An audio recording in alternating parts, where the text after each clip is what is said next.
Chair, I would like to give way to what her attorney said, no? And again, I would like to ask Ms. Chu to respond according to how her attorney advised her.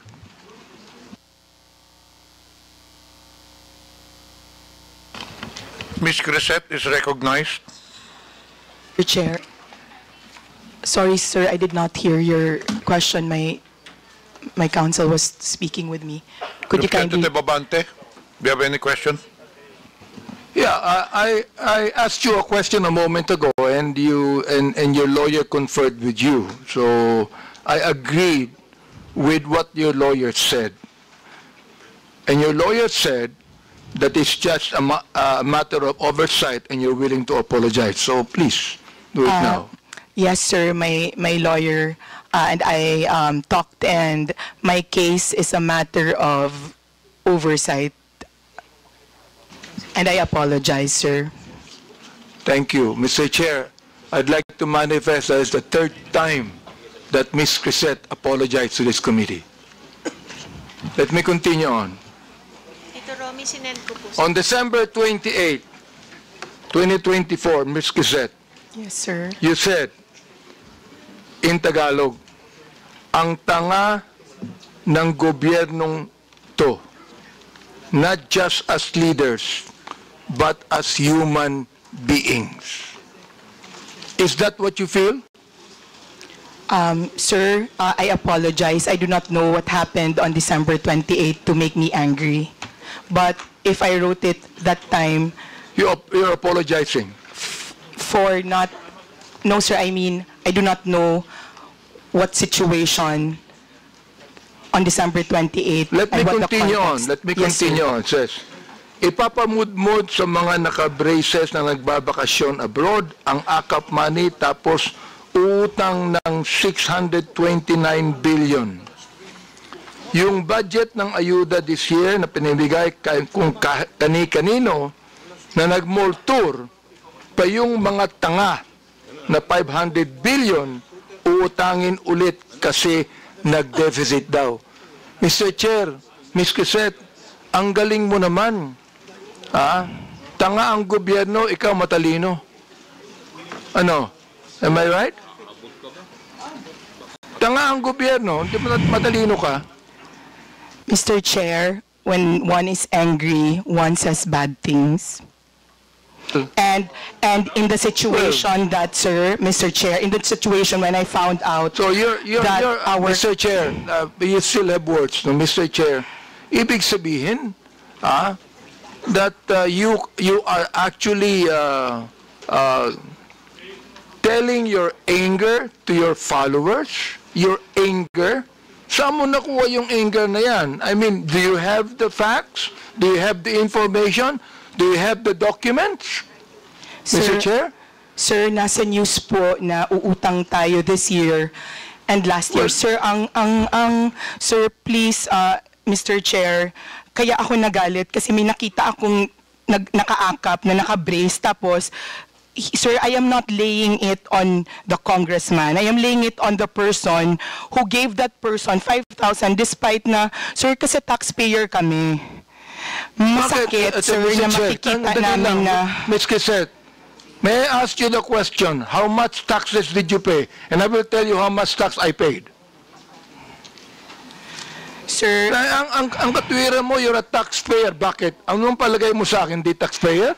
Sir, hindi naman po kayo yung sinasabihan ko ng tanga, Mr. Chair. Kaya tinatanong kita, Mr. Chair. Of distributing the AKAP. Tinatanong kita, kung saan mo kinuha ito. Sa news mo lang pala kinuha eh. Wala kang documents. You cannot even tell me if you're telling facts or truth. Sir, nasa news po kasi na mag-uutang tayo. My goodness, ibig mo sabihin, you're going to base your statement, tanga ang gobyerno, sa news na nabasa mo, Mr. Chair, and then you're telling me you're a journalist, and you're telling me that you're speaking the truth? Mr. Chair, respectfully po, those are my feelings. Kasi binamigay natin yung pera sa AKAP. Therefore, if that's your feeling, Mr. Chair, I demand that you apologize to this committee. I will apologize, Mr. Chair, for my bad words or for... I apologize for my bad words, sir. I Mr. apologize for saying the word tanga in my post. Maraming salamat, Mr. Chair, for admitting that, no? Siguro naman, makikita mo naman ang gobyerno, sasabihin mo mga tanga kami, siguro, pinapalagay mo, alam mo sa akin, Mr. Chair, ang pinapalagay ni Ms. Quezette, yung audience niya, mga tanga eh. Yun ang pinapalagay mo. Hindi ang gobyerno. Yung audience mo, mga tanga, kaya papaniwalaan nila ang sinasabi mo sapagkat yung audience mo mismo ang hindi nakakaintindi. That is fake news, Mr. Chair, and that is what we're investigating right now. You see? I hope that you understand that, Mr. Chair. Ms. Quezette, do you understand what I'm trying to say? Ikaw, nandito sa akin yung mga sinabi mo tungkol sa amin, ha? Hindi ako sumagot dyan, eh. Hindi ko na kinakailangan pang i-belabor yan. So, anyway, Mr. Chair, anyway, nakita ko naman na Ms. Quezette is now apologetic to what she said. I'd like to continue on, and I would like to ask TikTok here. Ms. Peachy, I can see that you are a very good English speaker. Hello, good afternoon, Mr. Chair. Yes, you are a very good English speaker. Are you an American or a Filipino? Bisaya ko, sir. Yun. Bisaya pala. Bisaya pala. Oh, okay. Kanina English ka na English, nakala ko Amerikano ka eh. Mr. Diba? Chair, wa may makasabot og Bisaya diri. Gamay ra. Bisaya. Makasabot si Chairman Bisaya. Makasabot Yes, sir. si Bisaya. May hapon, sir. May hapon Kita po. mo? May hapon. Okay, Representative Abante. Mr. Chair, I'd like to ask you a question. Who owns TikTok? Mr. Chair, ByteDance is the parent company of TikTok. Who? ByteDance. ByteDance. Yes, Mr. Chair. Where is that located? What's the ByteDance. headquarters of ByteDance?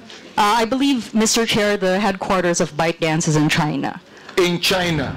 Yes, Mr. Alright. Chair. ByteDance in China. I heard that ByteDance has connection with the Communist Party of China. Mr. Chair, no, that's not true, respectfully. So you have that information, it's not true. Mr. Well, I Chair, have some that's correct. information, It's it's not true. true. Yes, it's not true, Mayroon ko Mr. Chair. information na totoo. I'm Na sorry, mayroong Mr. Chair. connection ang ByteDance sa People's Republic of China. Wala. No, Mr. Chair. The Chinese government Miss is... Peachy, Mr. Chair, no company in China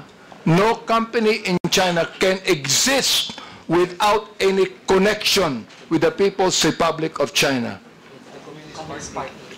Communist Party of China. No company in China would ever exist without any connection with the Communist Party in China, Mr. Chair. Do you believe that? Mr. Chair, I'm happy to explain the ownership structure of ByteDance.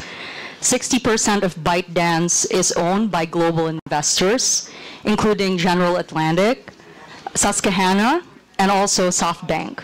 Okay. The other 20%, Mr. Chair, is owned by ByteDance employees around the world, including in Southeast Asia. And another 20% is owned by the founder of ByteDance, who is a private citizen Mr. who I Chair, believe lives in Singapore now.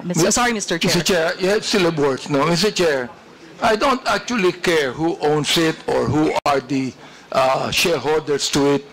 What I'm just telling you is that if that is a Chinese company, headquarters in China, no company in China could ever exist without any connection with the Communist Party in China.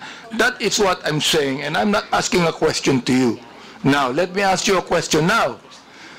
Who is the Filipino counterpart that owns uh,